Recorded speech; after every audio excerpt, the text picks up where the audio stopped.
नमस्कार। अगर बैंकिंग में करियर बनाना चाहते हैं तो ये जानकारी आपके लिए है। आज हम बात करने जा रहे हैं पंजाब एंड सिंध बैंक की एक बड़ी भर्ती के बारे में, जिसमें 1000 लोकल बैंक ऑफिसर्स की वैकेंसी निकली है। जी हाँ, पूरे 1000 पद। ये JMGSI ऑफिसर पोस्ट्स हैं।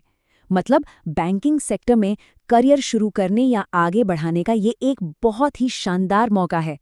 तो चलिए इस भर्ती से जुड़ी हर छोटी बड़ी बात को समझते हैं। हम देखेंगे कि ये अवसर इतना खास क्यों है, ज़रूरी तारीखें क्या हैं, कौन कौन अप्लाई कर सकता है, सिलेक्शन कैसे होगा और आखिर में अप्लाई करने का पूरा प्रोसेस क्या है। तो सबसे पहले इस भर्ती की जो खास बातें हैं उन पर एक नज़र डालते हैं, समझते हैं कि इसमें क्या क्या है। तो ये जो पोस्ट है वो है जूनियर मैनेजमेंट ग्रेड स्केल 1 यानी JMGSI। सैलरी भी काफ़ी बढ़िया है, करीब 48,000 से शुरू होकर 86,000 तक जा सकती है, जो कि एक ज़बरदस्त पैकेज है। हाँ, एक चीज़ ज़रूरी है, किसी भी बैंक में कम से कम 18 महीने का ऑफिसर लेवल का एक्सपीरियंस होना चाहिए। ये भर्तियां पूरे भारत में 17 राज्यों और केंद्र शासित प्रदेशों में फैली हुई हैं। लेकिन यहाँ एक बात पर जरूर ध्यान दें, जिस भी राज्य के लिए अप्लाई कर रहे हैं वहाँ की लोकल भाषा आनी चाहिए। और हाँ, आप सिर्फ एक ही राज्य से अप्लाई कर सकते हैं। अब आते हैं एक बहुत ही ज़रूरी हिस्से पर, यानी महत्वपूर्ण तारीखों पर। ये जानना बहुत ज़रूरी है। देखिए, अप्लाई करने के लिए ज़्यादा वक्त नहीं मिलेगा। एप्लीकेशन विंडो 31 मार्च को खुलेगी और 20 अप्रैल 2026 को बंद हो जाएगी। मतलब मुश्किल से 20-21 दिन मिलेंगे, तो अपना कैलेंडर अभी से मार्क कर लीजिए।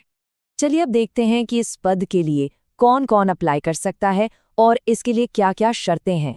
तो एलिजिबिलिटी के लिए दो मेन चीज़ें हैं। पहली, किसी भी विषय में ग्रेजुएशन की डिग्री होनी चाहिए और साथ में, जैसा मैंने पहले बताया, 18 महीने का ऑफिसर एक्सपीरियंस।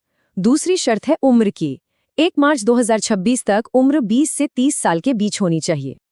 और अगर कोई आरक्षित श्रेणी से है तो उनके लिए अच्छी खबर है, सरकारी नियमों के मुताबिक ऊपरी उम्र सीमा में छूट भी दी गई है। अब बात करते हैं सिलेक्शन प्रोसेस की। आखिर बैंक अपने होने वाले अधिकारियों को चुनेगा कैसे?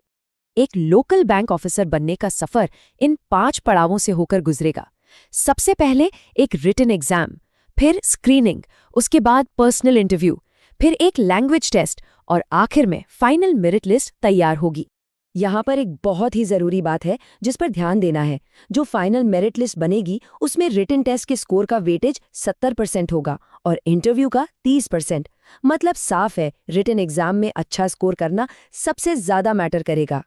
रिटन एग्जाम 120 मिनट का होगा, जिसमें 120 सवाल होंगे। ये सवाल 4 सब्जेक्ट से आएंगे। और हाँ, जनरल कैटेगरी के लिए कम से कम 40% और रिजर्व कैटेगरी के लिए 35% मार्क्स लाना ज़रूरी है। चलिए अब फटाफट देख लेते हैं कि ऑनलाइन अप्लाई कैसे करना है, ताकि फॉर्म भरते समय कोई भी गलती ना हो। बस इन आसान से स्टेप्स को फॉलो करना है। एक बात याद रखिएगा, अप्लाई सिर्फ बैंक की ऑफिशियल वेबसाइट punjabandsindhbank.co.in पर जाकर ही करना है। फॉर्म भरने से पहले ये सारे डॉक्यूमेंट्स बताए गए फॉर्मेट में स्कैन करके तैयार रखिएगा। इससे लास्ट मिनट की भागदौड़ से बच जाएंगे। एप्लीकेशन फीस आपकी कैटेगरी के हिसाब से अलग-अलग है और इसका पेमेंट भी ऑनलाइन ही करना होगा।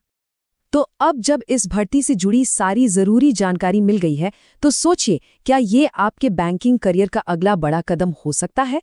अगर जवाब हाँ है, तो फिर इस मौके को हाथ से जाने मत दीजिएगा। पूरी अधिसूचना का लिंक विवरण में उपलब्ध है।